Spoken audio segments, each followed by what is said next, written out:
Hello అండి, అందరికీ good morning. ఇవాళ డే 4 తమిళనాడు టెంపుల్స్. మార్నింగ్ అయితే మేము మధురై నుంచి తిరుచెందూరు వెళ్ళిపోతున్నాం అండి. తిరుచెందూరు వెళ్ళే దారిలో ఒక 2 టెంపుల్స్ ఉన్నాయి. ఆ టెంపుల్స్ ఇదేనండి. ఒకటి వెంకటేశ్వర స్వామి టెంపుల్, రెండోది వచ్చేసి నరసింహస్వామి టెంపుల్.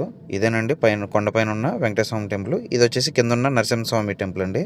ఇక్కడైతే సారాలు దర్శనం చేసుకుని బయటకు వచ్చేసారు. ఆ తర్వాత నేను తిరుచెందూరు వెళ్ళే దారిలో శ్రీ బాలాజీ హోటల్లో భోజనం చేసాం. టేస్ట్ అయితే కనుక జంపర్ మే బంపర్. వెంటనే ఇక్కడ భోజనం అయిపోయిన తర్వాత తిరుచెందూరు అయితే స్టార్ట్ అయిపోయి ఇంకోండి తిరుచెందూరు అయితే వచ్చేసాం. ఇదే తిరుచెందూరు స్టార్టింగ్. ఇక్కడ టీ పాయింట్ ఒకటి ఉంది, బాగా రష్ ఎక్కువ ఉంది. సర్లే ఎంత టేస్ట్ బాగుంటుందని మేము కూడా తలా కాఫీ ఆర్డర్ పెట్టుకొని తాగుతూనే ఉన్నామండి. ఆ తర్వాత అర్థమైంది మాకేంటంటే 200% సర్ఫ్.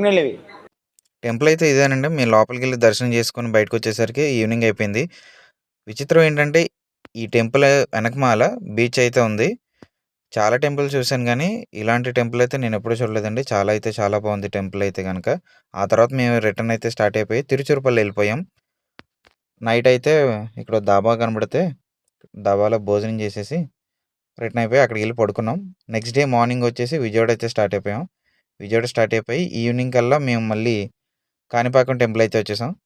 ఇక్కడ దర్శనం చేసుకున్నాక మళ్ళీ తిరుపతి దాటేసి శ్రీకాళహస్తి దగ్గర ఒక దాబా ఉంటే అక్కడ భోజనం చేసి పక్కనే ఉన్న జ్యూస్ పాయింట్లో కాసేపు జ్యూస్ తాగేసి కాసేపు రిలాక్స్ అయిన తర్వాత మేము రిటర్న్ అయిపోయాం. నెల్లూరు దాటేసి ఒంగోలు దగ్గరలో అయితే నేను కార్ అయితే ఆపేశాను. నేను వెళ్ళిపోదాం అన్నాను, సార్ రాకెట్లో తీసుకెళ్ళిపోతాను కావాలంటే మీకు అన్నాను. ఏంటి బాబు అన్న ఇంకోసారి అన్న కాసేపు రెస్ట్ తీసుకొని విజయవాడ అయితే వచ్చేసాము ఫైనల్గా. ఇదేనండి వీడియో. వెళ్ళేటప్పుడు ఫాలో కొట్టండి గురు.